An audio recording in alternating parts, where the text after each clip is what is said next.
ভারত মোটামুটি অবশেষে শেখ হাসিনাকে ওপেন সার্টিফিকেট দিয়ে দিল, এটি আমরা বলতেই পারি। এবং এই মুহূর্তে এখন আর সম্ভবত রাখ ঢাকের কিছু নেই।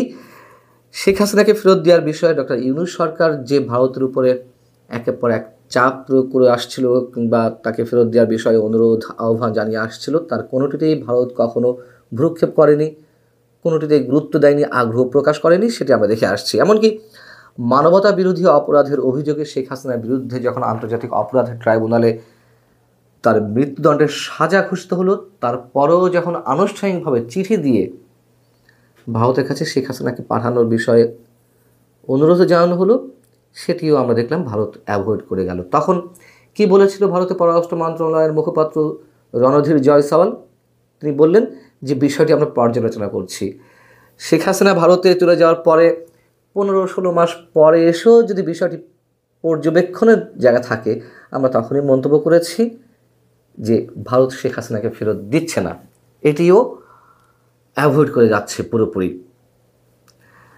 শুক্রবার আমাদের পররাষ্ট্র উপদেষ্টা তৌহিদ হোসেন তিনি সাংবাদিকদের কাছে খোলাসা করলেন, তিনি স্ট্রেট বলে দিলেন যে শেখ হাসিনাকে ফেরত দেওয়ার বিষয়ে ভারতের পক্ষ থেকে কোনো উত্তর পাওয়া যায়নি।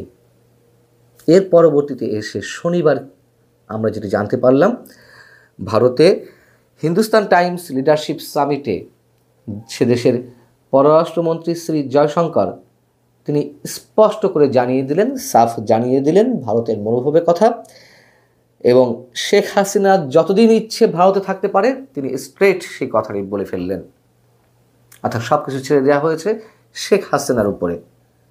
তিনি মন্তব্য করলেন যে শেখ হাসিনা এখানে একটা নির্দিষ্ট পরিস্থিতিতে এসেছিলেন, আমার মনে হয় তার সাথে যা ঘটেছে তার পেছনেও সেই একই ধরনের পরিস্থিতি রয়েছে। আবারও বলছি, এটা এমন একটা বিষয় যেখানে তাকে মনস্থির করে সিদ্ধান্ত নিতে হবে।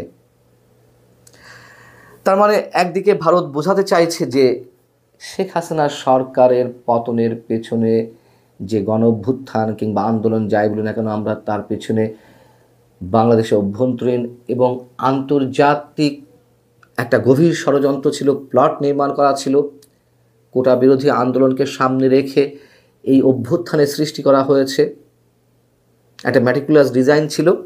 ঠিক একইভাবে শেখ হাসিনাকে যদি এই মুহূর্তে বাংলাদেশে ফেরত দেওয়া হয়, তাহলে সেই একই ষড়যন্ত্রের অংশ হিসেবে শেখ হাসিনার জীবন হুমকির মুখে।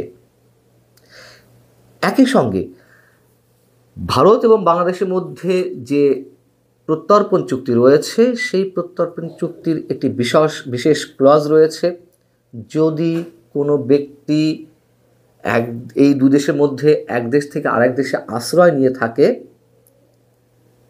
ওই ব্যক্তির নিজ রাষ্ট্র যদি প্রতিহিংসা পরায়ণ হয়ে তার বিরুদ্ধে কোনো বিচারের রায় দেয়, সেক্ষেত্রে আশ্রয় দানকারী রাষ্ট্রটি বা দেশটি এই বিষয়টি অনুভব করলে তাকে আর ফেরত দিতে বাধ্য থাকবে না। এবং ভারত যে এই বিষয়টি লুফে নেবে বা এটিই কাজে লাগাবে, সেটি প্রথম থেকেই বলে আসছি।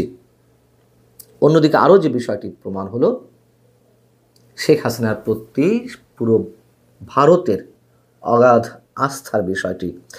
অনেকে বলে আসছিলেন যে শেখ হাসিনা ভারতের কাটা হয়ে আছে, ভারত গিলতেও পারছে না, যাতেও পারছে না।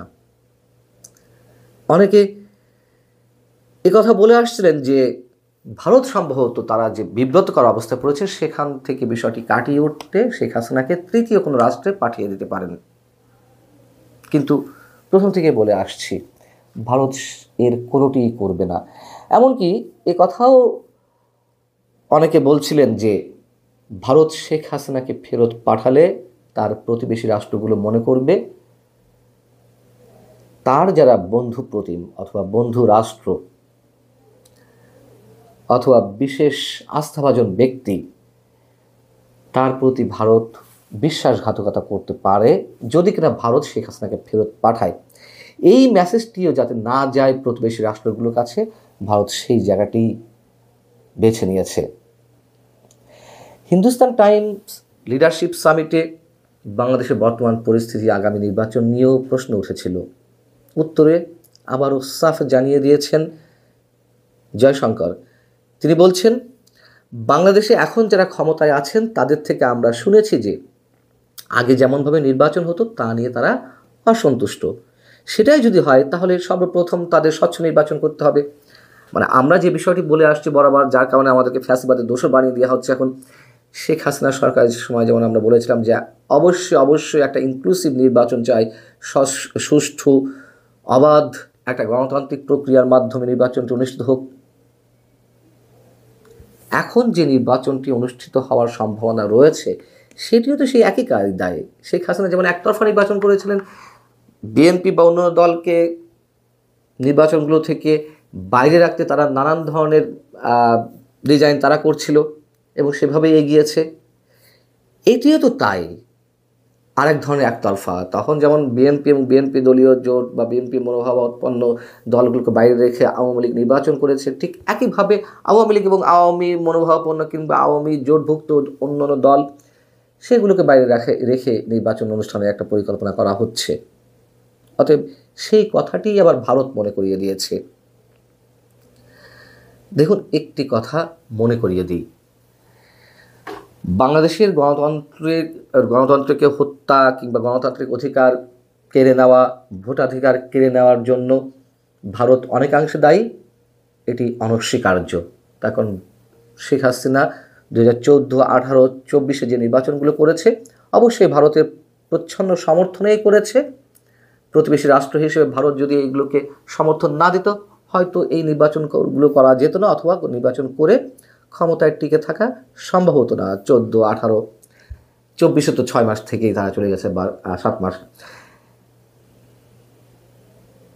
এবং এই কথাটি যেমন সত্য, আবার যুক্তরাষ্ট্র ঠিক একই ধরনের দাবি করছিল যে তারা একটি অবাধ, সুষ্ঠু, অংশগ্রহণমূলক নির্বাচন চাই।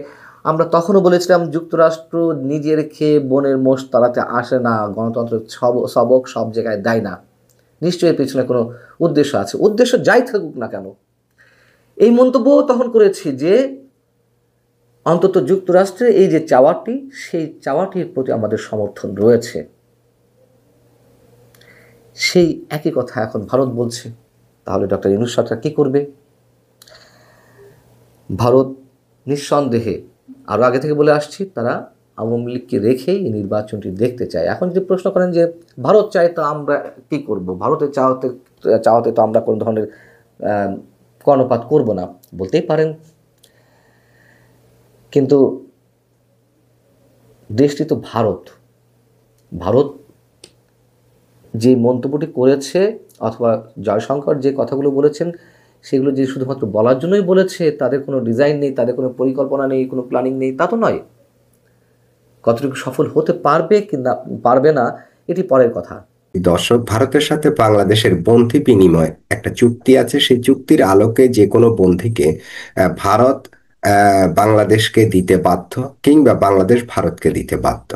তার মধ্যে অনেকগুলো ফ্যাক্টর আছে, অনেকগুলো ধারা উপধারা আছে, যেগুলো ছিল যে রাজনৈতিক কারণে যদি কারো সাজা হয় সেই ক্ষেত্রটা কিন্তু ভারত বিবেচনা করবে, বিবেচনা করার সুযোগ আছে, অর্থাৎ দিতে বাধ্য নয়।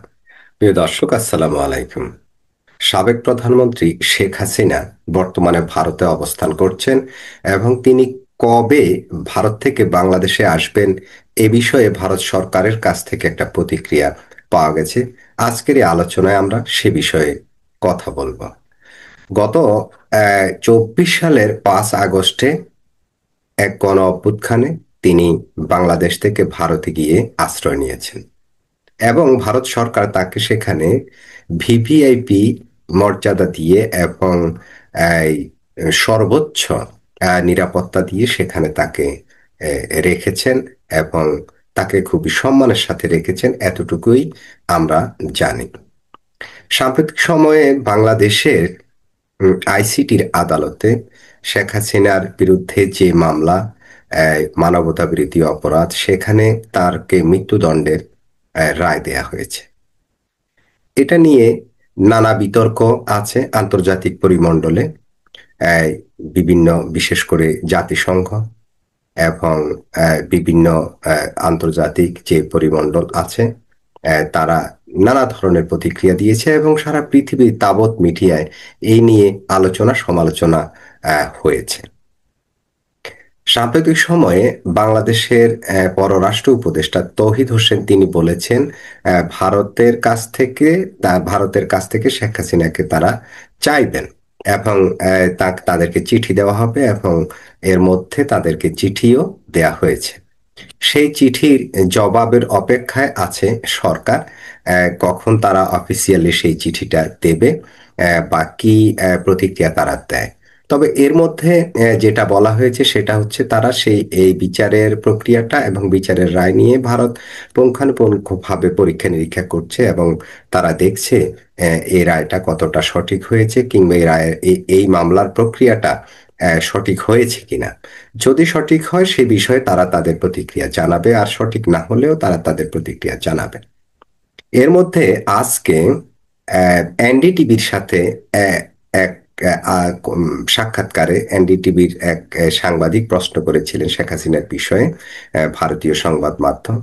তখন ভারতের পররাষ্ট্র মন্ত্রী জয়শঙ্কর তিনি বলেছেন, শেখ হাসিনা তিনি যে পরিস্থিতিতে 24 সালের 5 আগস্টে ভারতে এসেছেন, সেটার উপরেই তার ভবিষ্যৎ নির্ভর করবে, এবং তিনি যতদিন এখানে থাকতে চাইবেন, কিংবা তার ইচ্ছার উপরে নির্ভর করছে। অর্থাৎ শেখ হাসিনার বাংলাদেশে ফেরাটা ভারত ভারত তার নিজের উপরে নেয়নি, মানে তারা এর এর এর ইয়েটা নিচ্ছে না যে আমরা তাকে পাঠিয়ে দেব।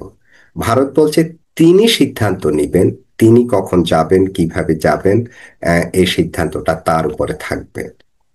মানে একটা কথা ক্লিয়ার হয়ে গেছে যে যে চিঠি বাংলাদেশ পাঠিয়েছে সেই চিঠির জবাবটা কেমন হবে সেটা কিন্তু এই বক্তব্যের মাঝে কিন্তু ফুটে উঠেছে। মানে শেখ হাসিনাকে ভারত ফেরত দেবে না। এমনকি আহ, ভারত শেখ হাসিনার ইচ্ছার উপরে ছেড়ে দিয়েছে যে আপনি যতদিন থাকতে চান থাকুন, আবার যখন আপনার যেতে ইচ্ছে হবে আপনি চলে যাবেন সেখানে। এই হলো ভারতের প্রতিক্রিয়া, অর্থাৎ ভারত শেখ হাসিনাকে দিবে না। আরেকটা কথা বলি দর্শক, ভারতের সাথে বাংলাদেশের বন্ধি বিনিময় একটা চুক্তি আছে। সেই চুক্তির আলোকে যে কোনো বন্ধিকে ভারত বাংলাদেশকে দিতে বাধ্য, কিংবা বাংলাদেশ ভারতকে দিতে বাধ্য। তার মধ্যে অনেকগুলো ফ্যাক্টর আছে, অনেকগুলো ধারা উপধারা আছে, যেগুলো ছিল যে রাজনৈতিক কারণে যদি কারো সাজা হয় সেই ক্ষেত্রটা কিন্তু ভারত বিবেচনা করবে, বিবেচনা করার সুযোগ আছে, অর্থাৎ দিতে বাধ্য নয়। এখন এই বিষয়টাও তো রাজনৈতিক কারণ হিসেবে তারা দেখবে, এটাই তো স্বাভাবিক। আরেকটা বিষয় হচ্ছে, শেখ হাসিনা কিন্তু ভারতে বন্দী নয়, এখানে চুক্তিটা হচ্ছে বন্ধি বিনিময়। যদি শেখ হাসিনা সেখানে বন্দী থাকে সেই ক্ষেত্রে হয়তো বন্ধি বিনিময়ের চুক্তির প্রশ্নটা এখানে আসে। যেহেতু তিনি সেখানে বন্দী নয়, তিনি সেখানে আশ্রয়ে আছেন, সেক্ষেত্রে এখানে বন্ধি বিনিময় চুক্তিটি কিন্তু কার্যকর হয় না, কিংবা এটি একেবারে ধোপে টিকে না। আর একটা কথা, এর মধ্যে সাবেক স্বরাষ্ট্রমন্ত্রী আসাদুজ্জামান কামালের কথা বলা হয়েছে যে কামালকে যে কোনো সময় ভারত ফেরত দিবে। এটিও সঠিক নয়, কারণ আসাদুজ্জামান কামালও কিন্তু ভারতে বন্দী নয়। বন্দী না হলে বিনিময় হবে কিভাবে? অর্থাৎ ভারত তাকে গ্রেপ্তার করতে হবে, বন্দী করতে হবে। সেই ক্ষেত্রে বাংলাদেশ ওই বন্দীকে চাইবে যে তোমার দেশে আমার একজন অপরাধী আছে, তোমার দেশে সে বন্দী আছে, সে তাকে আমার দেশে দিয়ে দাও, আমরা এখানে তার বিচার করব। এই হলো আসলে বন্ধি বিনিময় চুক্তির ভিতরে এই জিনিসটা পড়েন। আরেকটা বিষয় হচ্ছে, ভারতের আইনে যেটা আছে সেটা হচ্ছে কোনো মৃত্যুদণ্ডপ্রাপ্ত ব্যক্তিকে তারা দিবে না। অর্থাৎ সে তার দেশে গেলে তার জীবনের হুমকি আছে, তার মৃত্যুদণ্ড আছে, কিংবা তার জীবনের নিরাপত্তা নেই, তাকে মেরে ফেলা হতে পারে, সেক্ষেত্রে ভারত কিন্তু এই লোককে কিন্তু ফেরত দিবে না। এটা ভারতের আইনেই স্পষ্টভাবে রয়েছে। এটিও একটি বাধা। অর্থাৎ সব মিলিয়ে বাংলাদেশ চাইলেও আন্তর্জাতিক পরিমণ্ডলে দেন দরবার করেও কিন্তু সেটা করতে পারবে না। শেখ হাসিনা যখন আসবেন তখন তিনি নিজের ইচ্ছায়, নিজে সিদ্ধান্ত নিয়ে, ওনার সুবিধাজনক সময়ে তিনি ঠিকই চলে আসবেন। হ্যাঁ, সে সময় পর্যন্ত অপেক্ষা করতে হবে। তখন কি তার ফাঁসি হবে, নাকি তিনি আবার পুরোদমে আগের মতো রাজনীতি করবেন, নাকি তিনি আবার বাংলাদেশের ক্ষমতায় বসে যাবেন, সেটা সময় বলে দিবে, ভবিষ্যৎ বলে দিবে। ভবিষ্যৎ তো বহু ঘটনা এমনও আছে যে দেশ থেকে বিতাড়িত হয়ে আবার দেশে এসে ক্ষমতায় বসেছেন বহু সরকার প্রধান। এমন নজির পৃথিবীতে কিন্তু বেশ আছে। ইতিহাসে বহু নজির রয়েছে। যারা ইতিহাস পড়েন তারা দেখবেন। যাই হোক, আলোচনা দীর্ঘায়িত করার জন্য আমি এখানে ইতিহাসের তথ্য আওড়াতে চাই না, যেহেতু বিষয়টা একটা তথ্য নির্ভর আলোচনা করতে চাচ্ছি যে আসলে শেখ হাসিনার ফিরে আসাটা কিভাবে হবে এবং আদৌ সম্ভব কিনা, বাংলাদেশ তাকে ফেরত আনতে পারবে কিনা এই এই সময়ে। না, বাংলাদেশ এই সময় তাকে কোনো অবস্থাতে ফেরত আনতে পারবে না এবং ভারত কোনো অবস্থাতে তাকে ফেরত দিবে না। তার বাংলাদেশে আসাটা একান্তই তার ইচ্ছার উপরে নির্ভর করে। অর্থাৎ যখন তিনি চাইবেন যে আমি এখন বাংলাদেশে যাব, তখন ভারত বলবে যে ইয়েস, আপনি যেতে পারেন। এটাই হচ্ছে বাস্তবতা, এটাই হচ্ছে সত্য। এর বাইরে যত কথা শুনবেন এর একটিও সত্য নয়, এর মাঝে কোনো বাস্তবতা নাই। আর একটা জিনিস হচ্ছে, সেটা হচ্ছে রাজনীতি অনেক আছে, কূটনীতি অনেক হচ্ছে আন্ডারগ্রাউন্ডে, ভেতরে ভেতরে দু দেশের মধ্যে নানা বিষয় নিয়ে কথা হচ্ছে, যেগুলো আসলে কেউই কোনো সরকারই কিন্তু পর্দার সামনে এসে প্রকাশ করবে না, অনেক গোপনীয় বিষয়।